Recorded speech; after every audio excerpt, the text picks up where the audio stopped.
Correio Rural, o agronegócio, empreendimentos rurais e as novidades no setor agrícola. Apresentação: Sandro Fávero.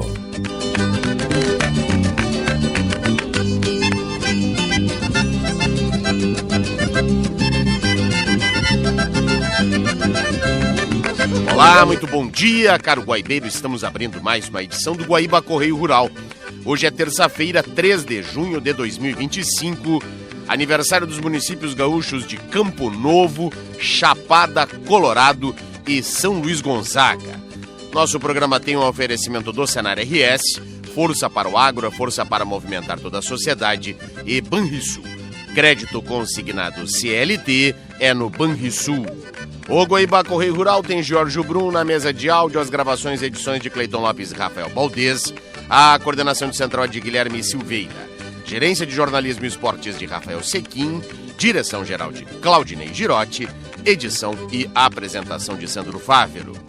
O Senar está junto com você, produtor rural, sempre juntando conhecimento e prática para levar mais produtividade e eficiência para o campo, porque assim a agricultura e a pecuária crescem muito mais. Senar RS, vamos juntos pelo seu crescimento. Crédito consignado CLT é no Banrisul. Empréstimo fácil para quem tem carteira assinada. Contrate já no app Banrisul. Tem agro, tô na Guaíba.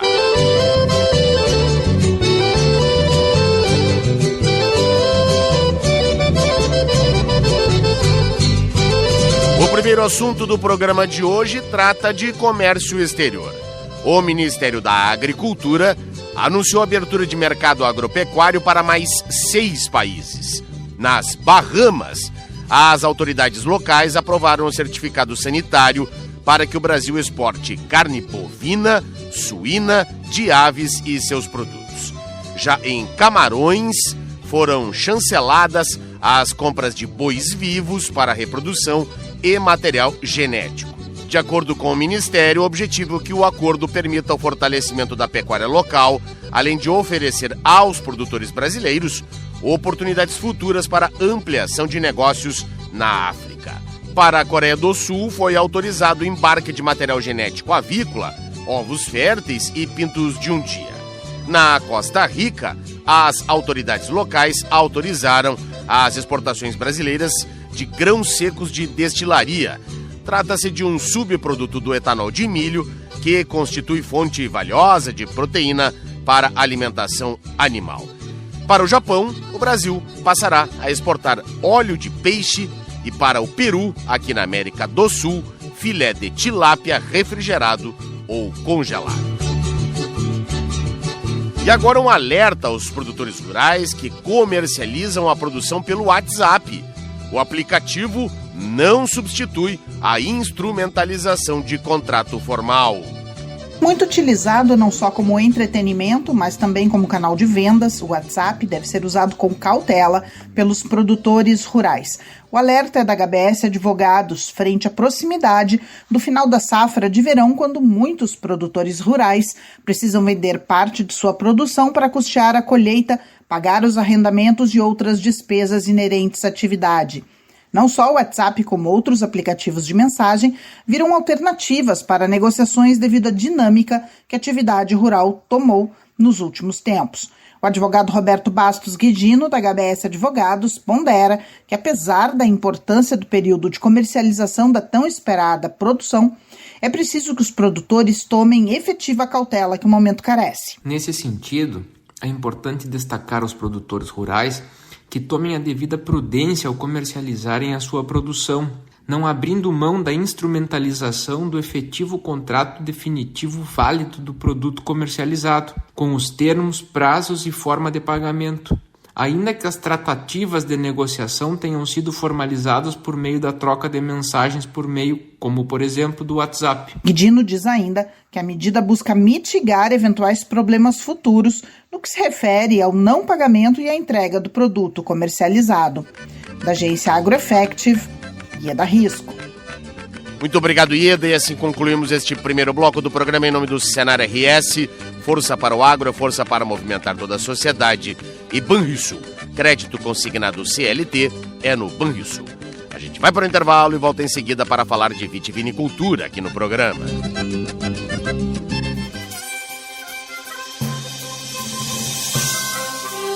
O crédito consignado CLT é a solução ideal para quem tem carteira assinada. Com juros baixos e prazos flexíveis, você tem mais agilidade com a praticidade do desconto em folha. Tudo isso com a segurança do Banrisul. Faça uma simulação e contrate pelo app Banrisul. Crédito consignado CLT é no Banrisul. Quem trabalha na indústria, no comércio, no sistema financeiro, abastecendo veículos ou preparando aquele cafezinho, também faz parte do ciclo do agro. É por isso que o Senar existe, para apoiar o agronegócio com ações de formação profissional às famílias rurais, contribuindo para sustentar toda a cadeia produtiva. Porque quando o agro vai bem, nossa vida anda melhor. Senar RS, força para o agro, é força para movimentar toda a sociedade. O crédito consignado CLT é a solução ideal para quem tem carteira assinada. Com juros baixos e prazos flexíveis, você tem mais agilidade com a praticidade do desconto em folha. Tudo isso com a segurança do Banrisul. Faça uma simulação e contrate pelo app Banrisul. Crédito consignado CLT é no Banrisul.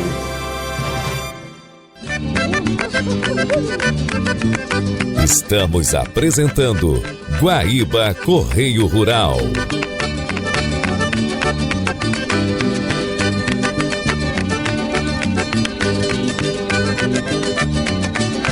Estamos voltando agora com o segundo bloco do nosso programa desta terça-feira. Em nome do Senar RS, está junto com você, produtor rural, sempre juntando conhecimento e prática para levar mais produtividade e eficiência para o campo, porque assim a agricultura e a pecuária crescem muito mais. Senar RS, vamos juntos pelo seu crescimento. Crédito consignado CLT é no Banrisul, empréstimo fácil para quem tem carteira assinada. Contrate já no app Banrisul. Tem agro, Dona Guaíba.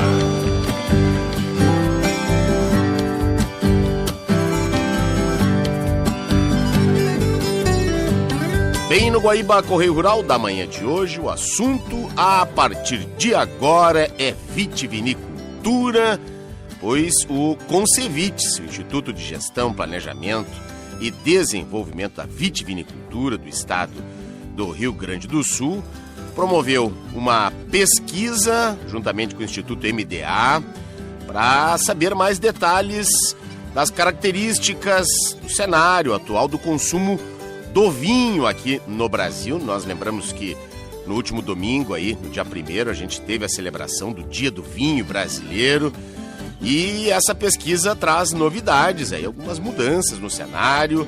A gente vai saber um pouco mais, então, do que foi observado nesta pesquisa, conversando a partir de agora com o Luciano Rebelato, presidente do Concevites.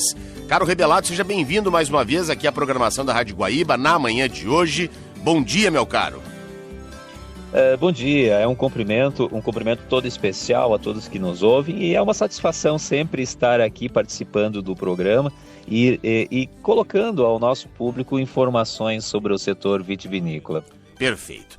Bom, nós tivemos mais de 1.700 pessoas sendo entrevistadas, o foco foi aqui no Rio Grande do Sul.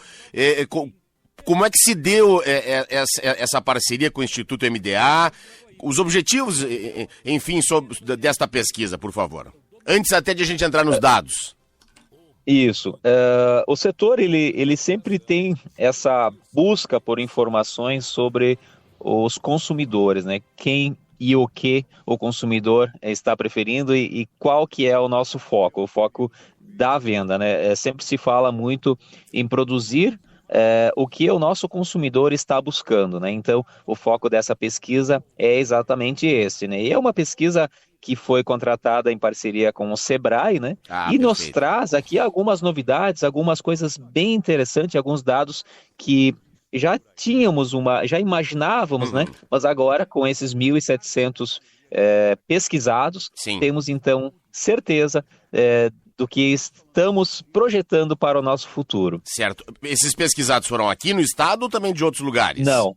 A nível de Brasil, os pesquisados perfeito. eles foram a todo o Brasil, várias idades, várias faixas salariais, várias faixas de idade, né? Enfim, foi um público muito mesclado, né? Bem assim no sentido de entender o todo da sociedade, né? E isso é bom porque pega uma esfera maior, porque aqui no Rio Grande do Sul a gente sabe que há uma tradição, não é? Há uma cultura do consumo do vinho. E quando se amplia para outros lugares, mostra efetivamente que essa bebida cada vez mais passa a fazer parte do dia a dia do brasileiro, então, não é?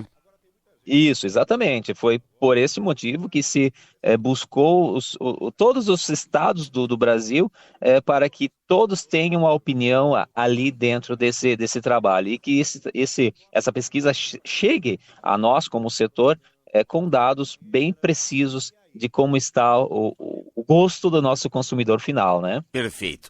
Período que foi realizada a pesquisa foi entre 28 de janeiro e 6 de fevereiro. 70% dos entrevistados afirmaram ter consumido vinho brasileiro nos últimos 6 meses. Isso é muito bom, não lhe parece? Sim. Apareceram dados muito interessantes, né? Um deles é este aí, né, que você acabou de anunciar, né? O consumidor está olhando para o vinho brasileiro, né? Está olhando para o vinho brasileiro pela qualidade que está sendo apresentado ao nosso consumidor, né? A qualidade dos vinhos brasileiros teve uma ascensão muito grande nos últimos 15, 20 anos. Nós competimos de igual com qualquer país mais tradicional do que o Brasil na questão de vinhos. Então, isso apareceu ali, né? Outros dados também muito interessantes, né, que apareceram, é que o público feminino está gostando de consumir vinho, né? Esses dados estão ali, para quem tiver acesso depois na íntegra da pesquisa, vai aparecer ali o público feminino crescente dentro do consumo de vinhos. 66% deste público pesquisado realizaram alguma compra no período, com destaque para consumidores mais jovens, entre 18 e 24 anos, como você disse, especialmente mulheres com maior escolaridade e renda, residentes nas regiões sul e sudeste. Qual é o motivo que o Concevites já tem como definição para esse novo público entrando, Carol Rebelato? Essa entrada no consumo das mulheres, ela se dá pela evolução que a mulher teve nos últimos anos, essa independência, essa busca de autonomia. Hoje as mulheres elas estão autônomas, né? E claro, elas estão buscando também novas experiências no mundo do vinho, né? Sim. E aí se entende que é esse o fato de tanto aumento no consumo de bebidas alcoólicas, né? Não só do vinho, também de outras, mas no vinho, agora no fato, dentro deste público. Tá. Um outro dado interessante é que essas mulheres, esse público mais novo que está entrando no mundo do vinho, ele está preferindo produtos mais leves, né? Já tínhamos uma percepção, mas agora ela se confirma. Os brancos e rosés, Rebelato. Isso, e produtos mais adocicados. Tá. Para quem acompanhar a pesquisa na íntegra, vai perceber que os produtos preferidos são os vinhos tintos, porém suaves ou demi-sec, produtos mais doces. Tá. É o gosto do brasileiro, né? O paladar do brasileiro tem uma queda para produtos mais adocicados. Perfeito. Mas no caso das mulheres, acredito que o espumante seja o preferido ou não? Sim, isso. No público feminino, novamente, produtos leves, como eu acabei de falar. Então, os brancos, os espumantes, toda essa linha de produtos mais fáceis de beber, vamos imaginar assim, né? Tá. Ficam os vinhos mais tradicionais, mais encorpados e tintos, para um público mais experiente e um pouco mais masculino ainda, né? Digamos assim. Perfeito. Em termos de frequência, por exemplo, o consumo diário, o consumo semanal, isso também foi pesquisado? Sim. Aparecem também dados sobre quando o consumidor ele prefere fazer o consumo, né? Sim. Então aparecem refeições em casa, aparecem datas comemorativas, encontros sociais. Ainda o vinho ele está um tanto ligado há momentos mais de, digamos assim, de descontração, né? Mas também, né, o vinho tem esse papel, né, de fazer parte de uma refeição ou de um final de tarde, né? Muito mais do que outras bebidas que a gente vê o público consumindo. Tá. Mas é importante o consumidor entender que o consumo de vinho, ele não necessita mais daquela formalidade, daquela complicação de taças. Ele pode ser consumido em qualquer momento. Perfeito. Está mudando, mas ainda existe um trabalho bastante importante do setor para descomplicar o consumo de vinho. E um outro dado também que surgiu é que existe muita desinformação quanto ao mundo do vinho para os novos consumidores. Eles não conhecem o produto. Então nós temos que trabalhar também para fazer com que o nosso consumidor conheça, entenda um pouco mais do vinho e faça o primeiro consumo, né? Claro que sempre o primeiro consumo, novamente pela pesquisa, se entende que ele deve ser de um produto mais leve ou um tanto mais adocicado. Daí entram os vinhos brancos e os espumantes, inclusive os moscatéis. Perfeito. Moscatel realmente acredito que a consolidação assim do vinho brasileiro, principalmente nesse perfil aí, eu vejo pela minha esposa que é uma voraz consumidora de moscatéis, e aí vale para o vinho moscato ou para os espumantes, me parece que é a grande preferência hoje para o feminino, não é? Isso mesmo, ele é o produto de entrada, né? Para quem não conhece o mundo do vinho, o moscatel é uma bela de uma opção aí para se entrar e passar a consumir os derivados de uva. Perfeito. São bem mais tranquilos, bem mais fáceis de beber. Bom, segundo lugar, é a segunda bebida mais preferida dos brasileiros, atrás apenas da cerveja. E aí, claro, a gente entra na questão do clima, né? Nós temos um país tropical e mais aqui ao sul do país, aí o clima temperado, aí, claro, o vinho entrando mais forte. Mas mesmo assim, nós temos cachaça, nós temos outras bebidas. Realmente, 33% dos brasileiros apontam o vinho como a segunda bebida. Isso para mim, revela um crescimento enorme. Isso. O vinho é a segunda bebida preferida dentro dos pesquisados, né? Isso nos revela que temos grande potencial, né, de crescer, pois imaginando que com um pequeno acréscimo de consumo, nós já estaríamos aumentando muito para o setor a demanda desses nossos produtos. Um outro dado muito interessante que apareceu nessa pesquisa é a questão de preço, né? Tá. O consumidor, ele ainda busca produtos baseados no preço. Certo. E o consumidor entende que o vinho tem um preço um pouco acima do que ele gostaria de estar pagando. Tá. Talvez esse seja o motivo de ter um consumo muito maior ainda por outras bebidas, falando da cerveja mais em particular, né? Que ela tem um preço um pouco menor do que o vinho. Mas apareceu, sim, que o vinho ele tem ali uma trava em função do preço. Bom, se a gente falar de valor de vinho para o consumidor final, aí a gente estaria entrando na questão tributária, que é um grande problema para o nosso setor, né? A tributação que está em cima do vinho, que faz com que o vinho chegue ao consumidor com um preço acima do que ele entende ser um preço ideal para consumir. Bom, aí, claro, tem todo um trabalho do setor, né, que tenta buscar uma nova classificação para esta bebida, reduzindo o imposto que incide sobre este, né, para que o consumidor possa ter acesso aí a produtos mais baratos. Mais baratos eu não diria, mas mais em conta, mais acessíveis. Claro que a gente tem... Inclusive, ou classificando como um alimento, não é? Isso, entra nesse trabalho todo de redução de imposto, inclusive a classificação desse produto, né? Deixando de ser uma bebida alcoólica e passando para um complemento alimentar. É todo um trabalho de passo a passo que esperamos conseguir ali na frente estar reduzindo e fazendo, claro, o produto chegar mais em conta ao consumidor. Quando a gente fala de vinhos importados que estão competindo com os nossos vinhos, a tributação ela é totalmente diferente de um vinho que entra no nosso país através dos acordos Mercosul, União Europeia, enfim, né? E por isso a gente percebe na gôndola do mercado um vinho importado muitas vezes mais barato do que o vinho nacional. Aí entra a questão de tributação diferente. Perfeito.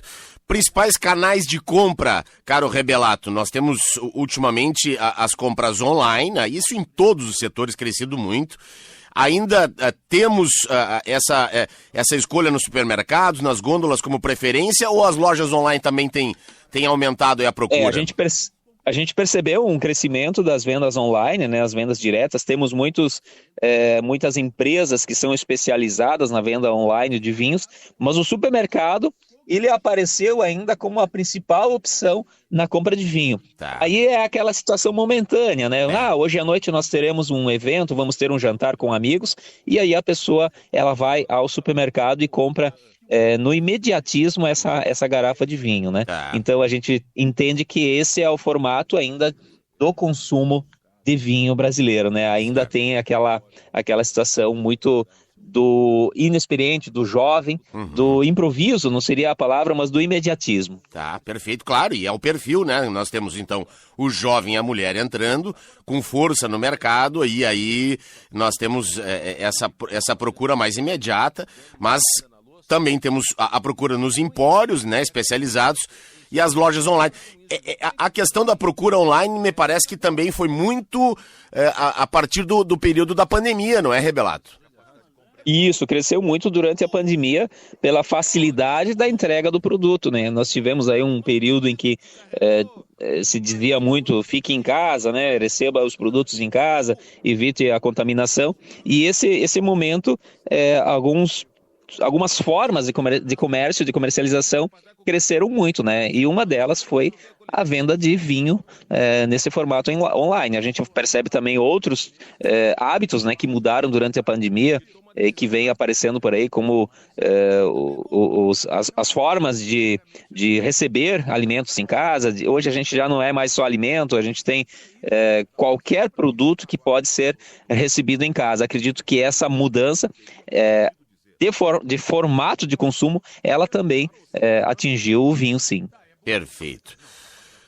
89% supermercados, 40% empórios, 27% lojas online.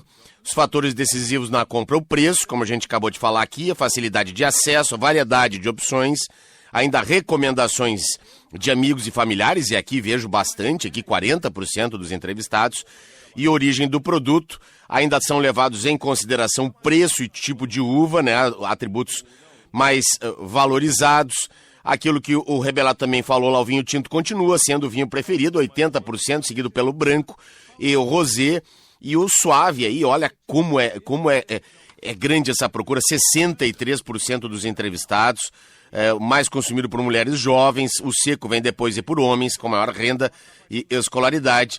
Principais momentos do consumo: a hora do relaxamento, 45%, as refeições em casa, 41%, ou seja, também bastante expressivo, as datas comemorativas, 38%, reuniões sociais, 30%. Olha, são muitos detalhes, vale a pena conferir, né? Eu acho que isso vai balizar, inclusive, os rumos do setor a partir de agora, não é mesmo, Luciano?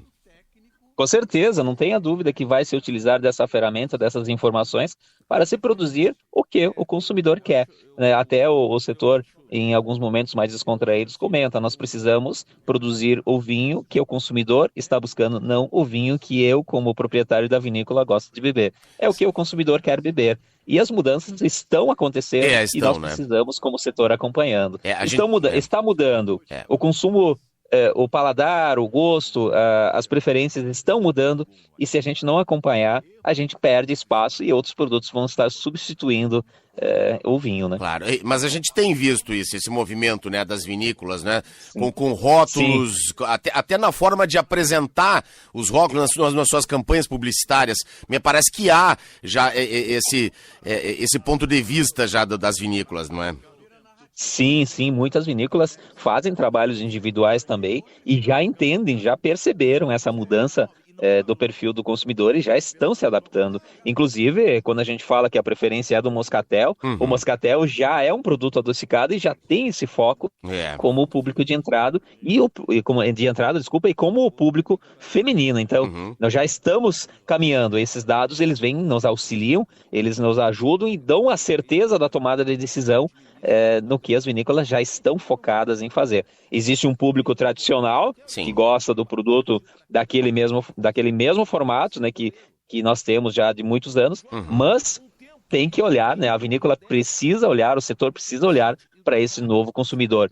E a gente fala de 2,1, né, que é o consumo oficial de vinho no Brasil, né? 2,1 é um consumo muito baixo. Nós precisamos passar isso para 3, para 4, para que se implemente, né? E para que o setor consiga se desenvolver ainda mais, né? 4 litros por capita, né? Imaginando aqui, sonhando em dobrar o consumo, ainda estamos muito distantes de países europeus que têm lá seus 40, 50 litros de consumo por ano, né? Temos espaço no Brasil para crescer, falando como setor, né? Nós só precisamos fazer com que o vinho chegue ao consumidor e fazer com que o consumidor entenda o que é o vinho e que ele pode consumir o vinho assim como consome qualquer outra bebida em qualquer momento, sem aquela complicação, né? Com certeza. Mas esse público novo que está entrando, jovem e mulher, tenho certeza disso, que vai alavancar esse novo público consumidor que a gente começa a observar a partir de agora, aí, com a adaptação aí do setor também, as novas tendências, e lá na frente, quem sabe tenhamos também, então, um volume maior, né, consumido, claro, e de preferência do nosso vinho brasileiro. Vinho é vinho, né? Sim. Mas se for brasileiro, melhor ainda, né, Rebelato? Com certeza, né? Vamos aqui defender sempre o vinho brasileiro, né? Vamos defender a casa.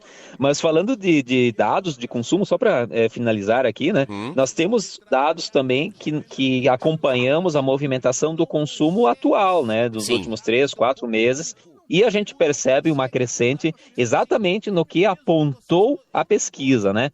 Os espumantes, moscatéis e vinhos brancos, eles continuam crescendo, enquanto vinhos tintos, encorpados, até mesmo o próprio suco de uva, ele já está um pouco mais estagnado. E isso está confirmado na pesquisa, né? Que a preferência do público de entrada, que está entrando no mundo do vinho, são exatamente esses produtos, né? Perfeito. Muito bem, a gente vai continuar acompanhando então essa movimentação de mercado, essas novidades, porque temos uma cadeia muito forte da uva e do vinho e do suco, não é? Que hoje, se a gente analisar friamente, o suco é a bebida mais consumida, não é, Rebelato? Sim, o grande volume da produção do Brasil ainda é suco de uva e vinho de mesa. Existe também uma certa discriminação, talvez não seja a palavra ideal, né?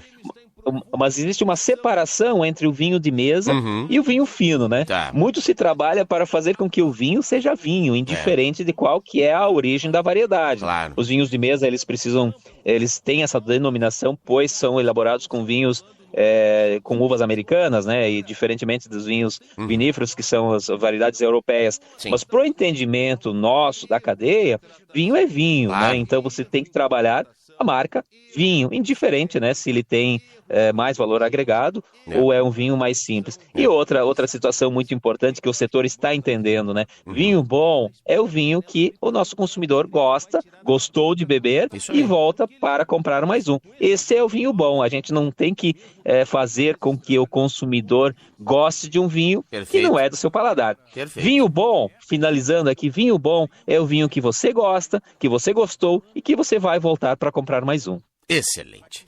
Luciano Rebelato, presidente do Instituto de Gestão, Planejamento e Desenvolvimento da Vitivinicultura do Estado do Rio Grande do Sul, nosso Concevits, nessa parceria com o Sebrae Nacional, em uma pesquisa apontando aí os dados do consumo do vinho brasileiro. Muito obrigado mais uma vez, parabéns aí pelo trabalho, conte com a gente sempre aqui na Guaíba. Sempre à disposição e um brinde ao vinho brasileiro. E assim concluímos mais uma edição do nosso programa, no oferecimento do Senar RS, força para o agro, força para movimentar toda a sociedade, e Banrisul. Crédito consignado CLT é no Banrisul.